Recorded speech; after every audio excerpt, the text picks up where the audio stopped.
नमस्ते बच्चों। इससे पहले जो मैंने आपके इनऑर्गेनिक का लेक्चर लिया था वहाँ तक मैंने typical combination of acid radicals थे जितने भी वो मैंने करवा दिए थे। आज का जो मेरा टॉपिक है वो प्रैक्टिकल से रिलेटेड है। मैंने आपको प्रैक्टिकल के अंदर भी करवाया था निकल डीएमजी की, ठीक है, एस्टिमेशन की थी हमने। निकल को निकाला था कितना प्रेजेंट है। हमने निकल आयन को एज ए निकल डाइमिथाइल ग्लाइकोसाइड की फॉर्म में प्रेसिपिटेट बनाए थे, है ना। तो वो क्या था, ग्रेविमेट्रिक एस्टिमेशन थी। तो वही टॉपिक मैं आपको थ्योरी के अंदर करवाऊंगा कि आज का मेरा टॉपिक क्या है। नाम लिख लेता हूँ मैं, ग्रेविमेट्रिक एनालिसिस। क्या है आज का मेरा टॉपिक है, वो है gravimetric analysis. Gravimetric analysis, gravimetric word से ही पता चल रहा है कि ग्रेविटी के बेस पे होगा। मीन्स कि कुछ ना कुछ वेट हम बनाएंगे, प्रेसिपिटेट फॉर्म करेंगे, उसके बेस पे हम निकाल पाएंगे कि गिवन सॉल्यूशन के अंदर कोई आयन कितना प्रेजेंट है।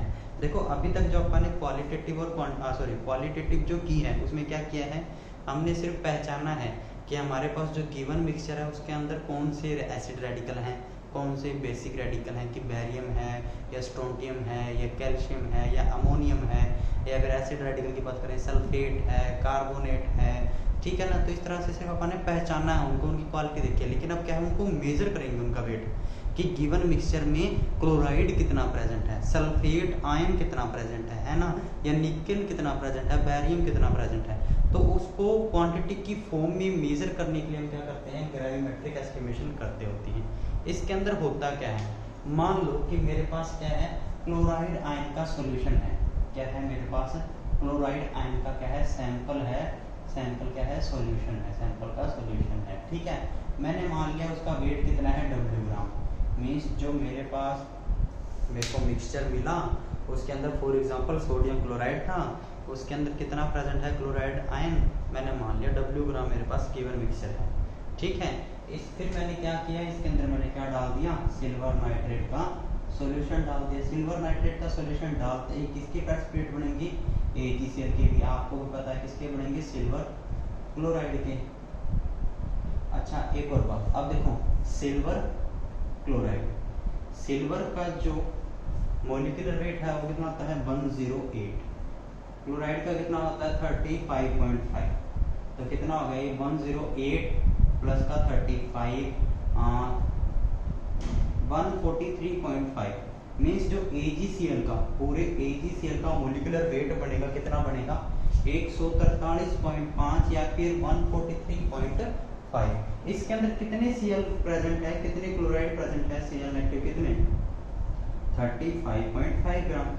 मीन्स अब मैं देखो ऐसे लिख रहा हूँ सिर्फ मॉलिक्यूलर फॉर्मूला के बेस पे इनके मॉलिक्यूलर वेट के अकॉर्डिंग क्या कि 143.5 ग्राम जो AgCl है उसके अंदर कितना Cl प्रेजेंट है, जो 143.5 AgCl है उसके अंदर कितना Cl प्रेजेंट है 35.5 ग्राम। अगर मान लो 1 ग्राम AgCl है तो कितना Cl प्रेजेंट है 35.5 डिवाइडिंग बाय 143.5 ग्राम, ठीक है। अब मैंने क्या मान लिया, देखो दोबारा से डिस्कस करते हैं। ये क्लोराइड आयन सैंपल में प्रेजेंट था, मैंने सिल्वर नाइट्रेट डाला, AgCl के PPT फॉर्म हो गए, ठीक है। AgCl के जो PPT फॉर्म होंगे मैं उनको फिल्टर कर लूंगा, फिल्टर करके उनको ड्राई करूंगा, सुखाऊंगा, ठीक है। सुखाने के बाद उनका वेट नोट करूंगा। जो यहाँ पे AgCl का वेट आया उनको ड्राई करने के बाद वो कितना मान लिया मैंने, X मान लिया। तो फिर स्टार्ट करते हैं कि 143.5 ग्राम AgCl में कितने Cl प्रेजेंट है 35.5 ग्राम। तो 1 ग्राम में कितने होंगे, इतने। तो जो AgCl का वेट आया कितना, कि हमारे पास जो X ग्राम AgCl का वेट आया है, PPT आया, हमको ड्राई किया, उसका वेट आया वो कितना X ग्राम। तो उसके अंदर कितना होगा 35.5 डिवाइडिंग बाय 143.5 गुणा में X, इसकी वैल्यू आई Y। मीन्स जो ये X AgCl बनी है X ग्राम, उसके अंदर कितने Cl प्रेजेंट है, Y ग्राम Cl क्या है प्रेजेंट है। तो इस तरह से मैं क्या निकाल सकता हूँ, Cl क्या वेट भी निकाल सकता हूँ, क्लोराइड आयन का वेट भी निकाल सकता हूँ कितना प्रेजेंट होगा। अगर अब आपको एक परसेंटेज फॉर्म में निकालना है, ठीक है, तो स्टार्टिंग में कितना सैंपल लिया था W ग्राम, Cl कितने हैं Y ग्राम। तो परसेंटेज ऑफ Cl नेगेटिव कितनी होगी, कितना आया है अपना Y ग्राम, कितने में से आया है W में से गुणा में 100। तो ये क्या आ जाएगी, इसकी परसेंटेज आ जाएगी Cl नेगेटिव आयन की, कि जो गिवन मिक्सचर था जिसका कितना वेट था, W ग्राम वेट था, उसके अंदर कितना परसेंट Cl नेगेटिव है, तो उसके अंदर Z% Cl नेगेटिव है। दोबारा से सुन लो, मैंने क्या किया कि मेरे पास मिक्सचर था जिसके अंदर क्या था, क्लोराइड आयन प्रेजेंट था। तो मैंने सबसे पहले क्या किया, उसके पीपीटी फॉर्म की। पीपीटी फॉर्म करने के लिए क्या डाला, कोई ना कोई प्रेसिपिटेटिंग एजेंट। तो मैंने यहाँ क्या डाल दिया, सिल्वर नाइट्रेट। ये मैंने एक्सपेरिमेंट करवाया हुआ है आपको, निकेल का, nickel as a nickel dimethyl glyceride form किया था अपन ने, DMG, ठीक है ना। ये लैब के अंदर करवाया था और ये थ्योरेटिकल पार्ट में तुम्हारे सिलेबस में भी है। फिर दोबारा सुन लो, मैंने प्रैक्टिकल में भी बताया हुआ है, लेकिन अब भी बता रहा हूँ कि तुम्हें और अच्छे से क्लियर हो जाए कि मान लो जो मेरे पास, मान लो कि मेरे पास गिवन मिक्सचर दिया होता है ना, हमारे लैब के अंदर जाकर लिखा करते हैं पेज के ऊपर मिक्सचर दे देते हैं, तो वो गलत होता है, बाद क्लास में लेना होता है, ठीक है। मान लो इस पेज के ऊपर कहते हैं मिक्सचर दे दिया आपको, ठीक है। इस मिक्सचर में से आपको ये देखना है कि Cl आयन कितने नेगेटिव, Cl नेगेटिव आयन कितने प्रेजेंट है, कितने ग्राम, कितने %। तो मेरे को जो सैंपल मिला, पहले मैंने उसका वेट कर लिया, मेरे पास वेट आया उसका W, ठीक है। फिर मैंने उस सैंपल के सॉल्यूशन के अंदर AgCl का सॉल्यूशन या सिल्वर नाइट्रेट का सॉल्यूशन डाल दिया। सिल्वर नाइट्रेट का सॉल्यूशन डालते ही किसके प्रेसिपिटेट बने, AgCl की। AgCl के जो प्रेसिपिटेट बने, मैंने उनको क्या कर लिया, फिल्टर कर लिया। फिल्टर करने के बाद उनको ड्राई किया, ड्राई करने के बाद उनको वेट कर लिया। उनका जो वेट आया वो था x ग्राम, ठीक है, कि W ग्राम में से AgCl के x ग्राम के पीपीटी बने, ठीक है। उसके बाद मैंने क्या किया, सिंपल फॉर्मूला कि इनके मोलिकुलर वेट के बेस पे कि 143.5 ग्राम जो AgCl है उसके अंदर 35.5 ग्राम क्या है, Cl प्रेजेंट है।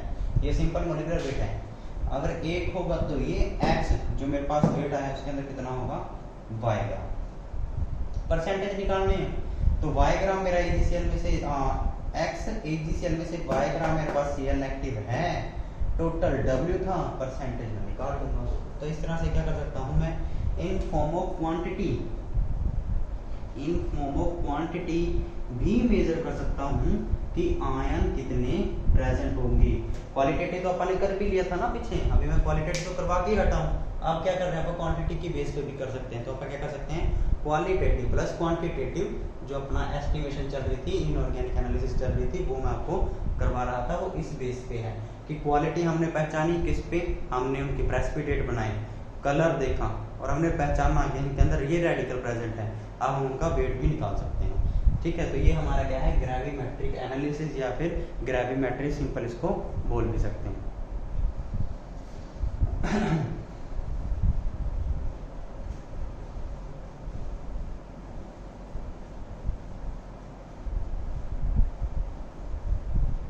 उसके बाद जो नेक्स्ट टॉपिक है वो आपका प्रेसिपिटेशन,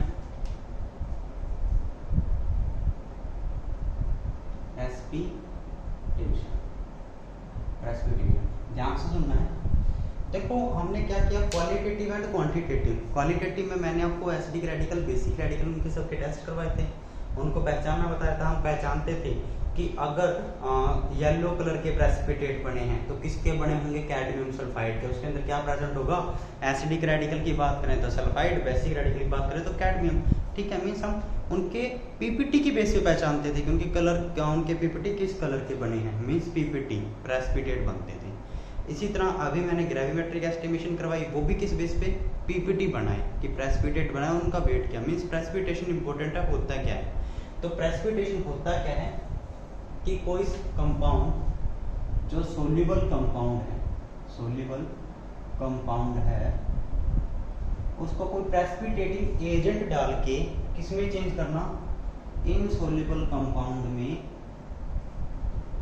चेंज करना, उसे क्या बोलते हैं, प्रेसिपिटेशन बोलते हैं। क्या डाला था हमने, कोई ना कोई प्रेसिपिटेटिंग एजेंट। क्या करते हैं हम, कोई ना कोई प्रेसिपिटेटिंग एजेंट डाल के क्या कर लेते हैं, जो आयंस, जो कंपाउंड हमारा सोल्यूबल था उसको किसमें चेंज कर लेते हैं, हम इनसोल्यूबल कंपाउंड में चेंज कर लेते हैं। तो उसको क्या बोलते हैं, प्रेसिपिटेशन। अब प्रेसिपिटेशन की थ्योरी क्या है, ठीक है, ध्यान से सुनना इस बात को। प्रेसिपिटेशन सबसे पहली बात तो होती कब है, प्रेसिपिटेशन कब होती है, जब कंसंट्रेशन या फिर ये बात मल्टीप्लीकेशन या फिर simple word ionic product greater than हो जाए सोल्यूबिलिटी प्रोडक्ट से, तब क्या होते हैं, उस आयन के प्रेसिपिटेट बनना स्टार्ट हो जाते हैं। पहली बात, आयनिक प्रोडक्ट क्या होती है? आयनिक प्रोडक्ट क्या होती है? मल्टीप्लिकेशन ऑफ कंसंट्रेशन क्या होती है? Ionic product multiplication of concentration of ions. Solubility product भी क्या होती है? Multiplication of concentration of ions. फिर डिफरेंस क्या है? डिफरेंस सुनना है। जो सोल्युबिलिटी प्रोडक्ट है Sp, वो क्या है? Multiplication of concentration of ion at saturation point. जो सैचुरेशन पॉइंट होगा ना, उस पे जो मल्टीप्लिकेशन होगी उनके आयन की कंसंट्रेशन की, उसे क्या बोलेंगे? Solubility product. और उसको छोड़ के multiplication of concentration of ion, कोई कंडीशन नहीं है, उसे क्या बोलेंगे? Ionic product of this that solution या दैट सब्सटेंस या दैट आयंस। ठीक है ना, इसको याद रखना है। प्रेसिपिटेट कब बनते हैं? जब ये आयनिक प्रोडक्ट सोल्युबिलिटी प्रोडक्ट से ग्रेटर हो जाती है। अब ये होती कैसे है वो भी समझाता हूँ आपको। देखो,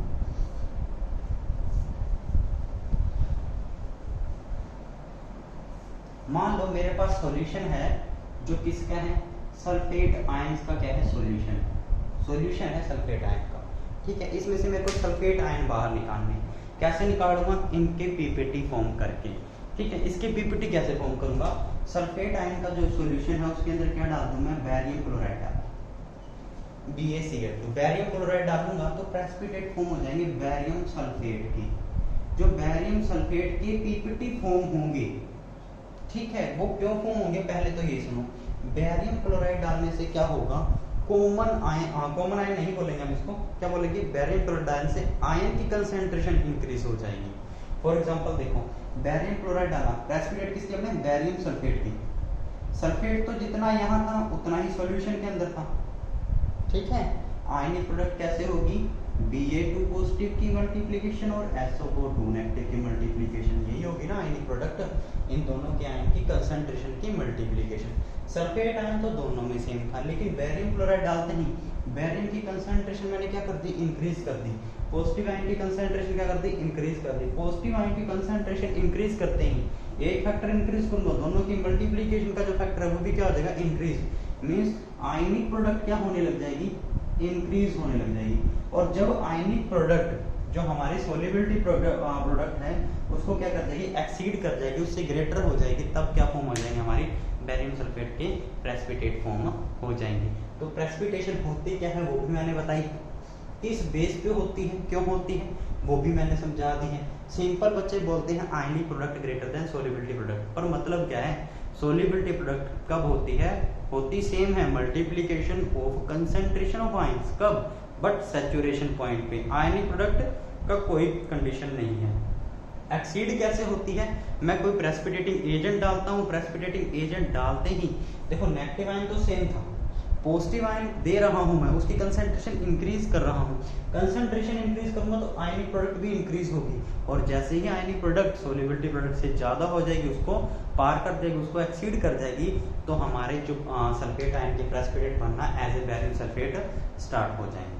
ठीक है, तो ये क्या था? प्रेसिपिटेशन की जो थ्योरी थी। उसके बाद कंडीशंस हैं कि प्रेसिपिटेशन करते कब हैं, किन कंडीशंस का ध्यान रखना पड़ता है, वो देखते हैं हम।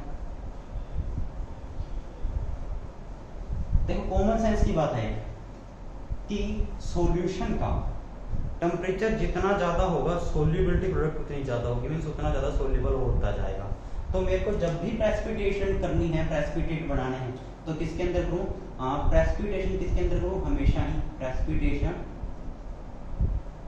टेक्स प्लेस, की प्रेसिपिटेशन होगी किसके अंदर? In hot solution. ठीक है, कि प्रेसिपिटेशन किसके अंदर करूं? हमेशा ही गर्म सॉल्यूशन के अंदर करूं, क्योंकि अगर पहले ठंडा है और फिर अगर मैं प्रेसिपिटेटिंग रिएजेंट डालूं और उसके बाद किसी कारण से उसका टेम्परेचर इंक्रीज हो जाए, तो क्या होगा? सोल्युबिलिटी प्रोडक्ट तो इंक्रीज हो जाएगी, प्रेसिपिटेट तो बनेंगे ही नहीं, बनेंगे तो काफी लेट बनेंगे। तो इसलिए मैं क्या करता हूँ? प्रेसिपिटेटिंग रिएजेंट को डालता ही गर्म के अंदर हूँ, कि उसको पहले ही गर्म लेके चलें कि हमारे पास पहले ही सोलिबिलिटी की ऑप्टिमम कंडीशन मिले कि जैसे प्रेसिपिटेटिंग एजेंट डालूं उस कंडीशन पे पहुंच जाएगा। ठीक है, जो सेकंड बात ध्यान में रखनी होती है वो क्या है कि जब भी प्रेसिपिटेशन करते हैं तो जो सॉल्यूशन लेते हैं कैसा लेते हैं, डाइल्यूट सॉल्यूशन। मींस मेरे पास अगर मैं सल्फेट आयन की बात करूं, जो सल्फेट आयन का सॉल्यूशन होगा कैसा होगा, डाइल्यूट होगा, डाइल्यूट सॉल्यूशन।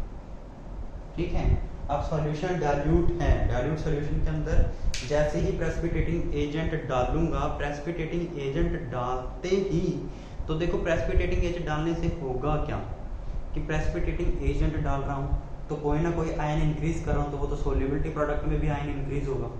जैसे अभी मैंने आयनिक प्रोडक्ट बताया था ना, उसमें सोल्युबिलिटी प्रोडक्ट में भी तो क्या होगा, इंक्रीज होगा। अगर सोल्युबिलिटी प्रोडक्ट में आयन इंक्रीज होगा तो सोल्युबिलिटी भी इंक्रीज होगी उस प्रेसिपिटेट की। प्रेसिपिटेट तो भूलेगा बनने की जगह जो थोड़ा बहुत बना होगा, तो ऐसा तो पॉसिबल ही नहीं है। तो मैं क्या करूं, सॉल्यूशन को पहले ही डाइल्यूट ले लूं। डाइल्यूट लूंगा तो जैसे ही प्रेसिपिटेटिंग एजेंट डालूंगा, कंसंट्रेशन तो इतनी चेंज होगी नहीं क्योंकि सॉल्यूशन तो डाइल्यूट है। अगर होगी भी तो थोड़ी सी, तो क्या होंगे, हमारे प्रेसिपिटेट बनना स्टार्ट हो जाएंगे। जो थर्ड कंडीशन है, थर्ड कंडीशन क्या है कि जब भी मेरे प्रेसिपिटेट बन जाए, जब भी मेरे पीपीटी बन जाए तो उनको हमेशा कूल कहां करूं, रूम टेम्परेचर पे। ठीक है, रूम टेम्परेचर पे ही उनको कूल करूं। क्यों, क्योंकि अगर रूम टेम्परेचर से ज्यादा टेम्परेचर हुआ तो फिर वही बात, गर्म में तो जो कंपाउंड के प्रेसिपिटेट बने वो फिर घुल जाएगा, है ना। अगर सोल्यूबल हुआ टेम्परेचर के बेस पे तो मैं क्या करूं, उसको रूम टेम्परेचर पे ही क्या करूं, उसको रखूं। प्रेसिपिटेटिंग एजेंट डालने के बाद जो सॉल्यूशन है हमारा ठंडा रहे और हमारे प्रेसिपिटेट आसानी से बन जाए। जो लास्ट एंड फोर्थ कंडीशन ध्यान में रखने वाली है वो क्या है, कई बार क्या होता है जो हमारे प्रेसिपिटेट बनते हैं, हमने प्रेसिपिटेटिंग एजेंट डाला है तो क्या होता है जो हमारे प्रेसिपिटेट बनते हैं उनके ऊपर कंटेमिनेटेड लेयर हो जाती है अदर पार्टिकल्स की, अदर जो आयंस होते हैं, तो मींस इम्प्योर हो जाता है हमारा प्रेसिपिटेट। तो उसको क्या करते हैं, रीप्रेसिपिटेटिंग करते हैं, कोई दूसरा सॉल्वेंट लेते हैं, उसके अंदर उन प्रेसिपिटेट को दोबारा डिसॉल्व करते हैं, फिर उनको फिल्टर करते हैं, फिर दोबारा से ड्राई करते हैं। तो इस तरह हम प्योर प्रेसिपिटेट बनाने की कोशिश करते हैं। ठीक है, तो ये क्या है, कुछ एक कंडीशन है जब हम प्रेसिपिटेशन करते हैं तो इनको ध्यान में रखना होता है। बच्चों आज के लिए इतना ही, अगर इसमें से कोई प्रॉब्लम हो तो हम इसे पूछ सकते हैं। ठीक है, थैंक यू।